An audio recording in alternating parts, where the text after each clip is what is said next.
आपका हमारे MD talks में बहुत बहुत स्वागत है।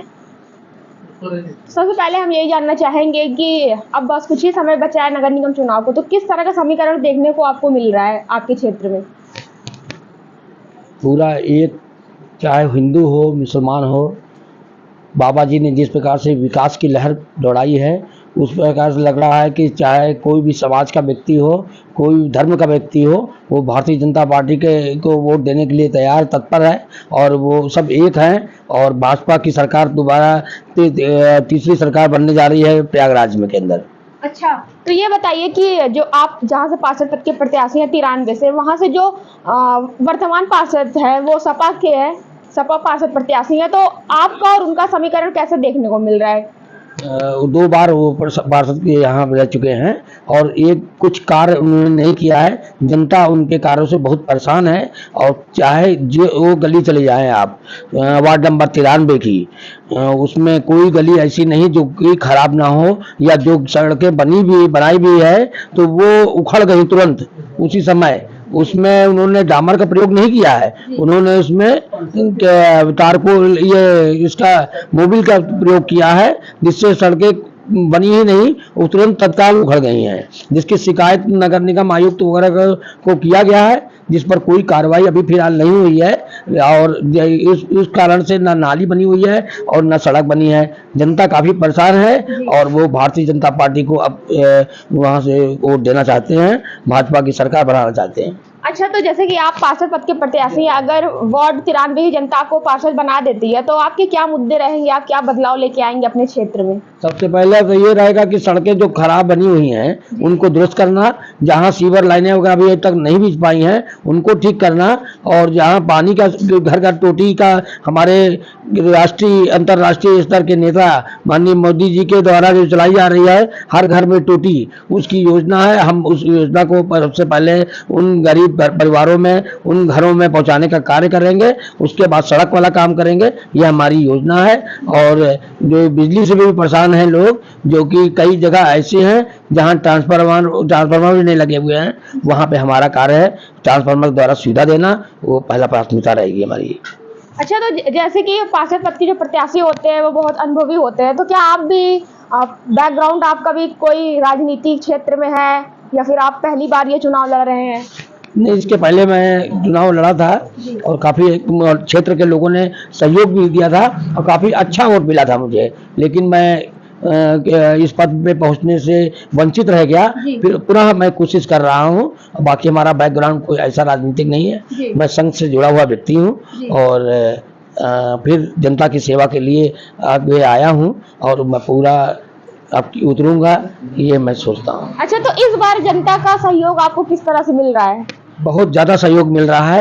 एक एक व्यक्ति मुझको, चाहे वो हिंदू हो, चाहे मुसलमान हो, चाहे सिख हो, जो क्षेत्र में रहते हैं अपने से आ रहे हैं। मैं तो जा ही रहा हूँ, इसके अलावा मेरे निवास में खुद ही आ रहे हैं वो, और एकदम मुझे आशीर्वाद दे रहे हैं और बोल रहे हैं कि अब की बार तो है भाजपा ही है, क्योंकि भाजपा के शासनकाल में गुंडा राज खत्म हो गया, क्योंकि भाजपा शासनकाल में गरीबी, जो गरीब लोग हैं जिनको भोजन नहीं मिल पाता था उनको राशन मिल रहा है मोदी जी की अन्य योजना के अंतर्गत में। जिनको गैस वगैरह सुविधा नहीं थी, आगे आँख में धुआं भर जाता था, उनको गैस सप्लाई दी जा रही है उनको, जिससे वो की प्रॉब्लम से दूर हैं। तो ऐसी सरकार को वो चुनना पसंद करेंगे। अच्छा, लेकिन जो बीजेपी की जो सरकार है उसमें महंगाई और बेरोजगारी बहुत बढ़ी है, तो उससे क्या जनता फिर से बीजेपी की सरकार एक बार फिर से बनाना चाहेगी? एकदम बनाना चाहेगी। महंगाई चीज नहीं है। महंगाई जिस प्रकार से चल रहा है, जहाँ दाम भी बढ़ रहे हैं, तो उस प्रकार से सुविधाएं भी दी जा रही हैं, चाहे वो अंतर्राष्ट्रीय स्तर पे सड़कें हों, चाहे नेशनल सड़कें हों, चाहे जिले के स्तर पे सड़कें हों। जहाँ विकास की गति हो उसको बढ़ावा देने के लिए कुछ ना कुछ खर्च होता है, तो उसमें कोई खास बढ़ोतरी नहीं है। अच्छा, जो रोजगार का जो टॉपिक है उस पर क्या कहेंगे? क्योंकि जो मोदी जी है वो तो रोजगार कैसे दे रहे कि बड़े बड़े जो पढ़े लिखे लोग हैं उनको एक बिजनेस बोल रहे हैं, अपना बिजनेस खोल लीजिए, कोई चाय की दुकान खोल रहा है, कोई किसी चीज की दुकान खोल रहा है, तो क्या लोग जो आजकल पढ़े लिख रहे हैं वो आगे चल के एक चाय की दुकान खोलने के लिए? ये तो विपक्षियों का एक नाटक है कि मैं तो चाय की दुकान खोल रहा हूँ। ये चाय वाला भी प्रधानमंत्री बना हुआ है, सब लोग देख रहे हैं।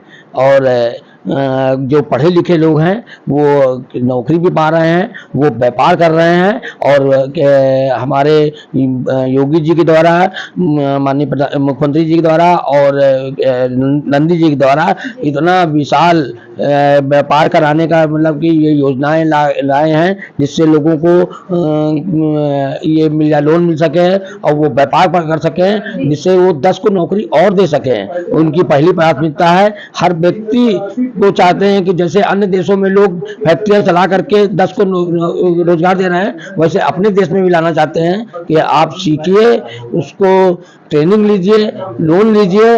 लोन की प्राथमिकता दी जा रही। जहां पहले लोग तड़पते थे 1 लाख रुपया लोन लेने के लिए, व्यापार करने के लिए, 2 लाख लोन लेने के लिए, यहाँ आप की स्थिति ये है कि 5 लाख, 10 लाख, 15 लाख लोन व्यापार करने के लिए दिया जा रहा है। व्यक्ति अब अगर लोन लेना चाहता है तो अपना रिपोर्ट सही पेश करे और व्यापार करे अपना।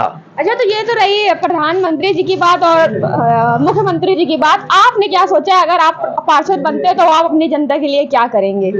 जनता की प्रमुखता मेन समस्या है उनको सड़क, नाली, राशन मिल रहा है कि नहीं मिल रहा है, धांधलियां हो रही हैं तो उसको रोका जाए, उसके लिए। और दूसरा चीज, जो योजनाएं माननीय मोदी जी के द्वारा, माननीय योगी जी के द्वारा जो आ रही हैं, उन तक पहुंचाना मेरी प्राथमिकता रहेगी, और उसका लाभ हमारे क्षेत्र की जनता को मिले, इसके मेन ये रहेगा मेरा। अच्छा, तो जैसे कि नगर निगम चुनाव के साथ साथ महापौर का भी चुनाव होना है, तो आपको क्या लगता है कि बीजेपी जीतेगी या फिर सपा का समीकरण? तो आप देख रहे हैं किस तरह से वो हल्ला बोल रही है कि सपा ना जीत जाए, आपको क्या लगता है? एकदम विपक्ष एक हो गया है, और विपक्ष को ये जनता धूल चटा देगी, और ये कहीं के नहीं दिखाई पड़ेंगे ये। और भारतीय जनता पार्टी की सरकार पूर्ण रूप से बनेगी, प्रदेश में बनी हुई है, और ये जिले में भी बनेगी, प्रयागराज जिले में भी कामयाब होंगे, और हमारा मेयर भी जीते के आएगा। अच्छा, तो जैसे कि अब चुनाव में बहुत कम समय बचा रह गया, तो ऐसे में आप जनता से कुछ कहना चाहेंगे, कुछ अपील करना चाहेंगे जो आप प्रचार में आपसे रह गया हो? मैं जनता से यही कहना चाहता हूं कि भाजपा की सरकार बनाएं और विकास को आगे गति बढ़ाएं, क्योंकि ये सपाई हो, चाहे बीएसपी के हों, चाहे आम आदमी पार्टी के लोग हों, ये लोगों को लालच देकर जनता को भ्रमित कर रहे हैं। मैं उनसे यही कहूँगा, निवेदन करूँगा कि वो भाजपा के जहाँ जहाँ भी प्रत्याशी खड़े हैं उनको जिता करके सदन में पहुँचाएं, क्योंकि वो उनका एक ध्येय है विकास, और विकास को गति दिया जाएगा, और उसमें कहीं चाहे जो कुछ भी हो, प्रॉब्लम हो, वो दूर किया जाएगा। और मैं उन सब जनता से कहूँगा कि भारतीय जनता पार्टी के प्रत्याशियों को जिताएं, बहुमत से जिताएं। चलिए, धन्यवाद आपका, आपने हमारे एमडी टॉक शो में अपना समय